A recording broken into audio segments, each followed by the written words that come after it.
সরস্বতী দেবীর প্রতিমায় যে পুস্তকটি দেখতে পাই তা অন্য কোনো পুস্তক নয়, বরং পবিত্র ব্যক্তিই নির্দেশ করে। সেই জ্ঞান স্বরূপ পরমেশ্বর সরস্বতীজিকে আমাদের বেদজ্ঞান প্রদান করেছেন, যা অনাদি, অনন্ত এবং সকল জ্ঞানের মৌলিক উৎস। সরস্বতী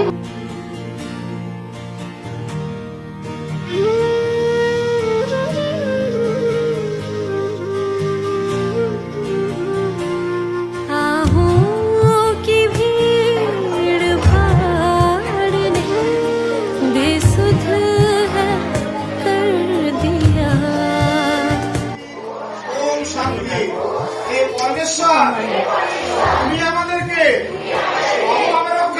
সমভাবে রক্ষা করো, সমভাবে ফল দান করো, আমরা যেন সমভাবে সাফল্য অর্জন করতে পারি।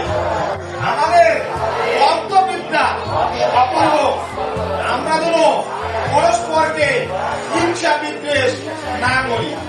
তোমরা কিন্তু শপথ করলেন মায়ের সামনে, আমরা হিংসা করবো না, ঠিক আছে? সবাই বললেন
নিত্যানন্দ জনার্দন মাত্র পূজাকারে প্রতিষ্ঠা করব।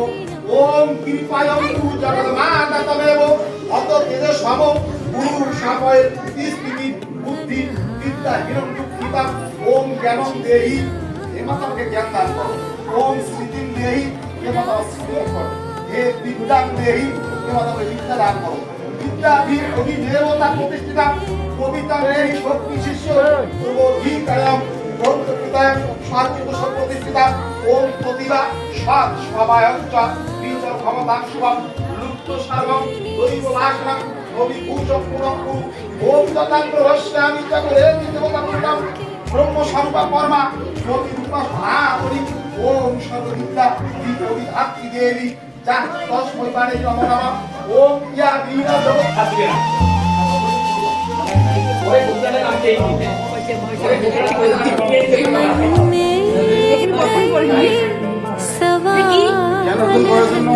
মায়ের করতে হবে না, ওদেরটা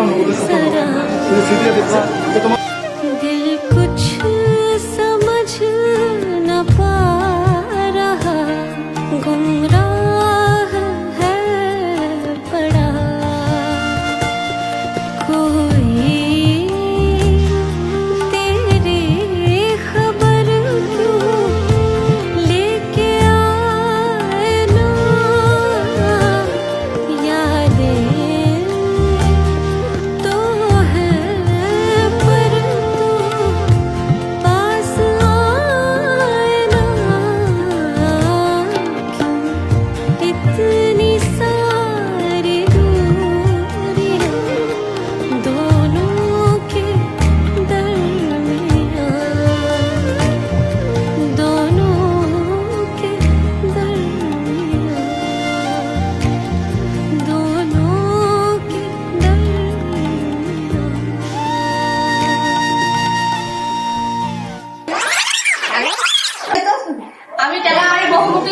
বিশ্ববিদ্যালয়ের 10ম শ্রেণীর একজন ছাত্রী, আমার রোল নাম্বার 1। আমরা প্রতি বছর সরস্বতী পূজা উদযাপন করি, কিন্তু সরস্বতী পূজার কি, সরস্বতী পূজার তাৎপর্য কি সেটা আমরা জানি না। আজকে এই সরস্বতী পূজার তাৎপর্য হিসেবে আমরা একটা লিফলেট পড়বো। প্রতি বছরের মতো এবারও চলে এলো বাঙালি সনাতনীদের বছরের প্রথম এবং অন্যতম ধর্মীয় উৎসব সরস্বতী পূজা। বিদ্যাদেবীর আরাধনায় মুখরিত হবে মন্দির সহ স্কুল, কলেজ ও বিশ্ববিদ্যালয়ের ক্যাম্পাসগুলো। বিদ্যাদেবীর কাছে সবাই বিদ্যাদানের জন্য প্রার্থনা করবে এবং বিদ্যালাভ